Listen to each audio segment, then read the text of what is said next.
So as you know that the deputy president of the PA, Kunene, has been on a road trip exposing what he alleges to be Julius Malema's deep connections to what has come to be known as the Big Five cartel. But in the process, he said something that's just been cringe, that just got awkward with interviewers. So in this video, I'm going to show you that. And if you stay with me all the way till my biblical reaction, you realize that I'm not bashing, I'm not starting something. It's just we can't ignore this because South Africa will prosper. So you ready? Press like, let's go. Let's hear Kunene at the podcast and chill with MacG. Julius is calling this man Molefe names. But what is interesting is that the man who is late now, who was the businessman of Molefe, Julius would drive at 12 midnight, at 2 o'clock when that man calls and drive to his farm. No ways. After Venterveld, Julius will leave the back room here of Mazoti and drive to that man's house. Julius paid protection, I don't know from who. This man and that man were friends. They knew each other. So now that one is dead and this one has a problem, you are now saying this one is this one is that, this one is that. That's hypocritical. He was right in their circle. He was right in their circle. Oh, wow. I was at the funeral of Mswazi because I am an MMC of transport. The taxi industry is my stakeholder. Oh, yes. It was a big taxi boss. Yes. And I went there. Julius spoke there as a friend of Mswazi. No way. He spoke as a friend. How do you then say the friend of Mswazi is now a criminal? Is this? Are you saying Mswazi was a criminal? You were in that circle. If this man was at Mswazi's house, you were there. He probably knows Molefe more than me. But in public, he's portraying a picture of a holy cow. He lives in the backyard of Mazoti, a white person. He says he's not afraid to go to prison. But he goes to get a white woman social worker to come and plead for him. So when it suits him, white people are useful. When he addresses his crowds, white people are evil. So that is Julius, and I'm making that example to show that he speaks for what suits the narrative at that particular time. What's your gripe with him? I mean... Interruption, but he picks it up again. I didn't have a problem with the boy, but the boy's sick. You know, the closer you get to a person and to realize that but this person is not doing anything for the benefit of the public, for the benefit of what he claims to stand for, but is for him. Julius envies white people. If he could be given an opportunity by God, he would be a white person. If Julius was not in politics and he was in music, he would have been a Michael Jackson. He would have changed his hair. He would have changed his skin color. What Kanye Mbao did with the face is nothing compared to what Julius would have done to his skin color. Because he envies white people. He wants to live like white people. He wants to be a white person. That is why he links himself with white people. That's why he believes in white excellence. That's why he would not take black people to represent him in certain instances, but will take white people. Why? Because if you say these people are evil, if you say the revolution can kill white people and there's nothing wrong with that, why are you living with white people? Why are you eating from their crumbs? It is a white person that handed a rifle to Julius to fire at the rally. Why are you associated with this white person? Why is it that your security is all white people? Why is it that where you are governing, this security company owned by this white man who gave you a rifle is the one that is getting tenders everywhere? So why are you being carried by white people if they are so evil? When you see, so for me, I decided to walk away from that boy because I realized that he's a danger unto himself. And Nelson Mandela said, a man who speaks according to the audience he's addressing is not fit to lead a country. Is it me, or can you feel the cringe when he's trying to make a certain point? So after this interview, Julius Malema sued him for defamation. But what did he do? He doubled down and he went for more interviews to repeat everything that he said. And each time, the response was, well, this is awkward. The fact that he stays in the backyard of Mazzotti, Adriano Mazzotti, it is true. It has been reported. He has also admitted that he had stayed there and he was paying rent. So there's truth. But the biggest one is when I said Mswazi used to call him in the early hours and he will wake up, jump in the car and drive to Mswazi's farm, which is in Hammanskraal, from the backyard of Mazzotti. He is saying that that is not true. However, I have two affidavits of a person that used to frequent there, that saw him there, that saw him drop the money there. I have an affidavit, which is part of the my answering affidavit, of a person that worked there day and night, a person that counted the money on behalf of Mr. Mswazi, a person that has mentioned a Louis Vuitton bag that brought money to Mr. Mswazi, held by Julius Malema, a person that has also said that Julius Malema used to bring expensive bottles of whiskey, Macallan whiskey, which Mr. Mswazi loved so much and enjoyed. So he even knew personal tastes of Mr. Mswazi. So it is well known that Mr. Msibi is reported to have been a taxi boss who was one of the leaders of the taxi cartel. He calls taxi business a cartel. Mr. Msibi is also reportedly linked to the drug trafficking cartel in the underworld and is also alleged to be responsible for assassinations. And then he says, copies of newspaper articles and social media posts that describe Mr. Msibi's links to criminal activities are attached here. So he was a friend of Mr. Msibi. He spoke at the funeral as a friend. There's an interview that he had where he said Mr. Msibi liked him because he used to challenge him. When the man dies, he describes him as a boss of a taxi cartel. When he spoke at the funeral of Msibi, of Mswazi, as a friend, didn't he know all these things? Or was he an accomplice to these things that he says Mr. Msibi was? Because you can't describe a man like this when he's dead, yet you would go to his house at night during the day, deliver money, deliver presents, go and speak about that at the funeral. I was at that funeral in my capacity as the MMC of transport. I attend all taxi bosses funerals in Gauteng. And then you describe him like this because you want to give the court this impression that Kunene is saying lies about you. By the way, there's a boy that used to work for Mr. Msibi, from Mswazi, Galito Sibande. When Mswazi died, Julius adopted Galito. He goes with him everywhere. So Julius says that I called him a boy on the MacG podcast, which is true. He is a small boy. I'm 10 years older than Julius, therefore he is a small boy. His argument is that calling him a boy is racist. Because which is laughable. He says that during apartheid, white people used to call black people boys. Therefore, I am being racist. That's quite a laughable desperation. And then I said that he envies white people. And if he were a musician, he would have bleached his skin worse than Michael Jackson. And I still maintain that because when you look at Julius and his association with white people is that of envy.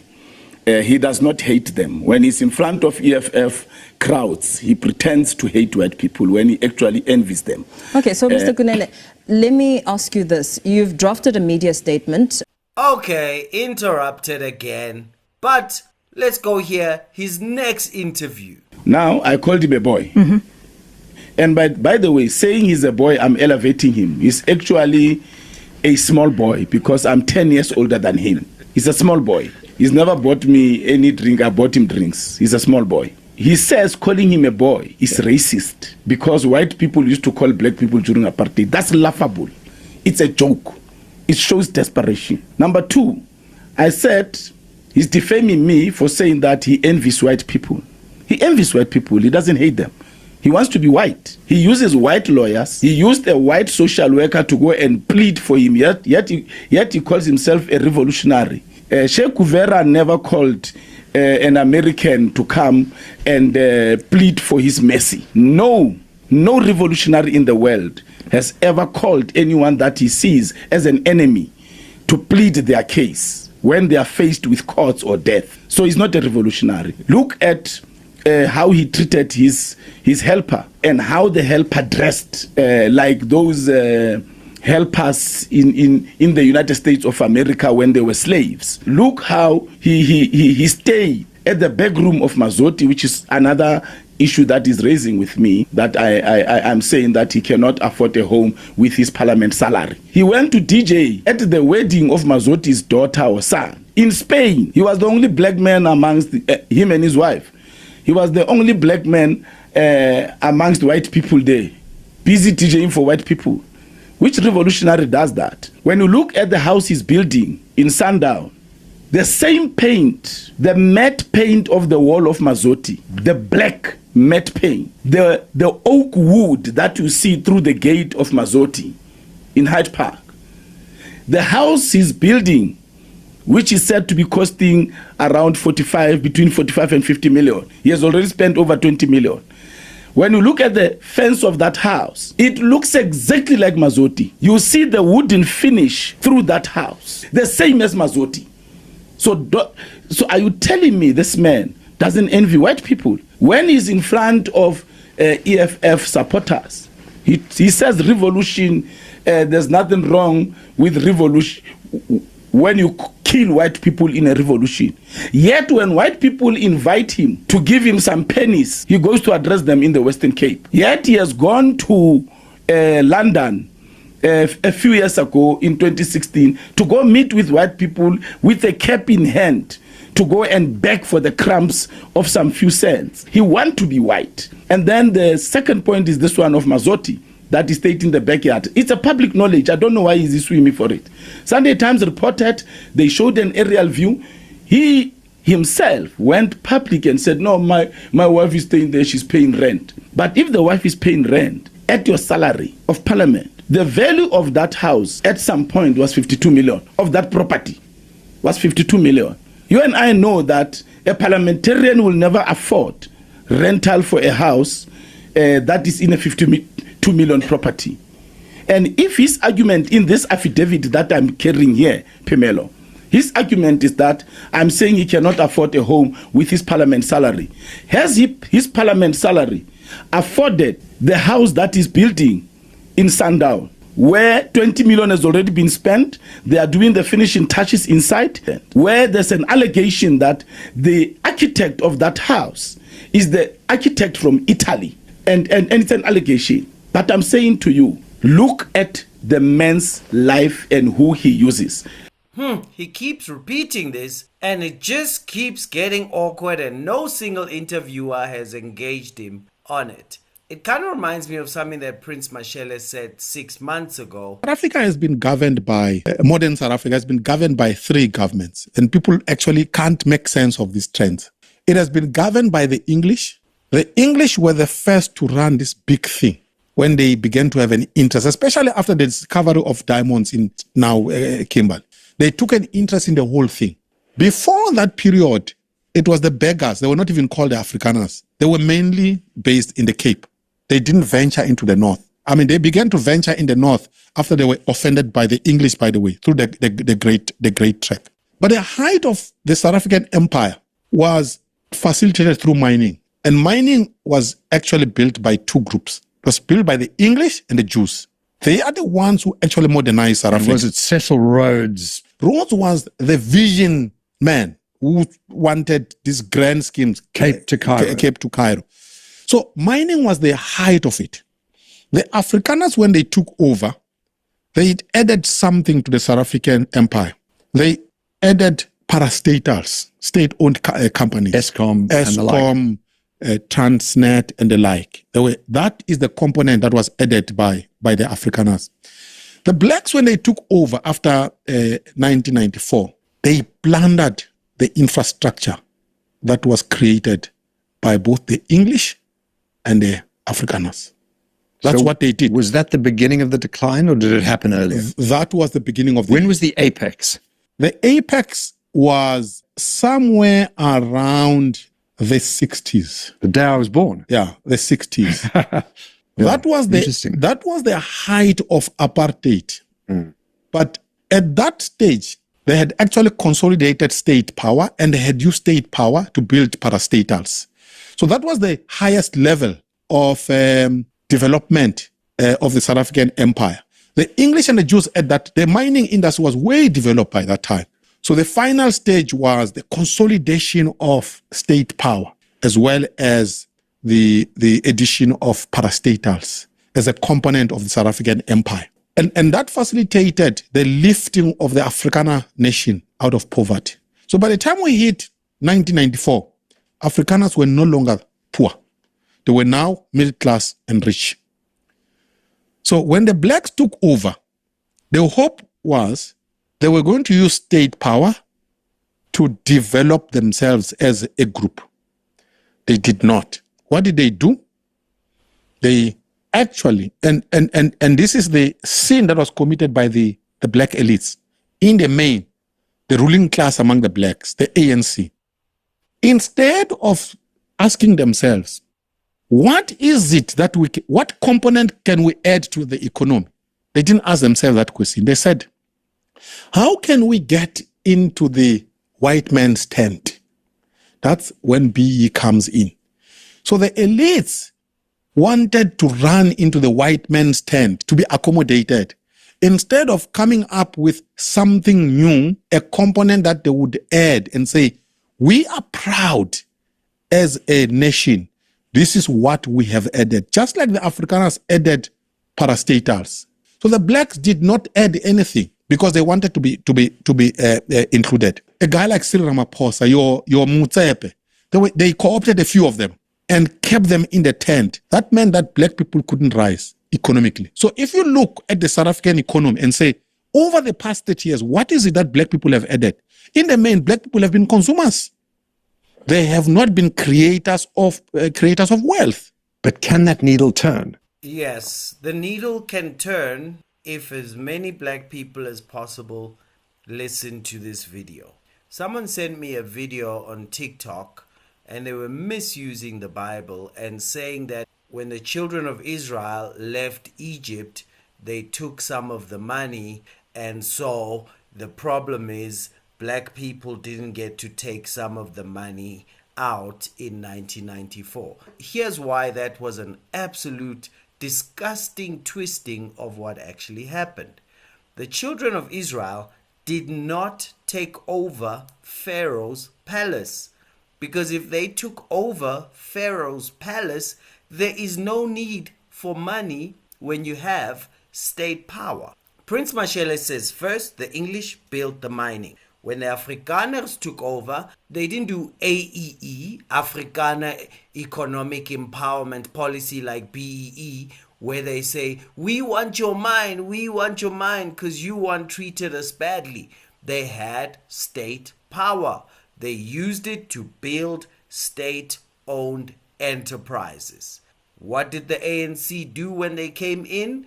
They came in, they had all state power. Instead of creating anything, they want us to pretend that OR Tambo had something to do with building airports, when no, it was John Smuts' people who built airports. What did they do? They wanted to take everything white people have, and so right now, every black billionaire is a little boy, in the words of Kunene, is a little boy of some English or Jewish guys or Afrikaner guys, because with having state power, they built nothing. Now my biblical reaction. For where envy and self-seeking exist, confusion and every evil thing are there. Now, hear me correctly. I'm not about to say black people are envious of white people. It's not a heart condition. It's not that black people have envious hearts. But unfortunately, the black community in South Africa, me included in the past until my eyes were open, have been captured by an envious philosophy, an envious thinking. What do people do when they envy someone? Number one, they try make sure that nobody ever forgets that they did something wrong years ago. You listen to the politicians that have preached in our ears from 1994, you will think there is a single white Afrikaner who was involved with the apartheid policy. Not a single white person alive today had anything to do with the past government before 1994. But isn't that how envy is? Isn't that one of the ways that you know someone envies you? Keep bringing up whatever will put you in a bad light. And look, I'm not making light of the injustices of apartheid, but I'm also not going to make light of the N1, the N3, the N5, the Supreme Court of Appeals in Bloemfontein. I'm not going to make light of Johannesburg and how beautiful it used to be. I'm not going to make light of the fact that when I grew up, my family had 2 cars and there was Diepkloof extension, and we actually lived a middle class life in the townships before apartheid ended.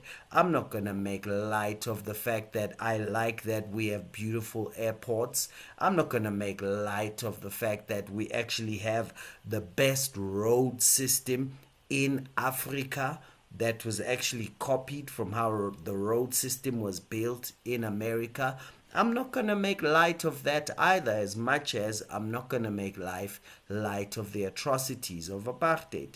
But why do we have to make light of it? Is because the philosophy is an envious philosophy. And what's my issue with it? My issue with it is that the envy is leading to confusion and every evil thing. I grew up under apartheid. I didn't know what a shack was. I never saw a shack until around the time of the crossover. And I know some of it comes from the urbanization, but a big part of it is because the ANC live under a philosophy of envying white people. They call it justice. Of course they can't come and say we envy you. But look at what they do. They have a government with a whole big budget. First thing they do is they triple the salaries over the last 20 years of government officials. Then they get the tenders. Then everything that was built by someone else, and that's why it carried their name, they name it after themselves. They call roads they never built Winnie Mandela, instead of using state power to build new roads, build new airports, build whatever else is the addition that takes the country higher. But we've spent all the time thinking, how do I get some white man's money? And it's not strange that we fell for it, because it was well positioned in terms of history and everything that happened. And I realize also that 90% of black people don't even know South African history. They don't even know what apartheid was or what happened. A lot of it is just the politics of envy that just get to say every white person was left billions of rands. It's a lie. It's not true. Every white person was a millionaire under apartheid. That's a lie. That's not true. Every white person inherited money. That's a lie. That's not true. Check this video up here and you'll get to hear someone's story. While the philosophy of envy of comrades and revolutionaries, who all, not a single comrade, lives in an ANC ward or an EFF ward. They look for the ward that has as many white leaders as possible. That's where every ANC leader buys a house and lives. They look for the school with as many white people as possible. That's where they send their kids. Then they come back and talk bad about white people, and every policy is how do I get some money from some white person. All of that time is being wasted when it could be creating wealth, not taking from someone. Why, like that silly pastor who's talking absolute nonsense, why do the Israelites need to take money from the Egyptians if they get to take the palace? If you get to take the palace, why do you need the money? Because the palace is power to create money. And while this philosophy of envy captures our people, guess what happens?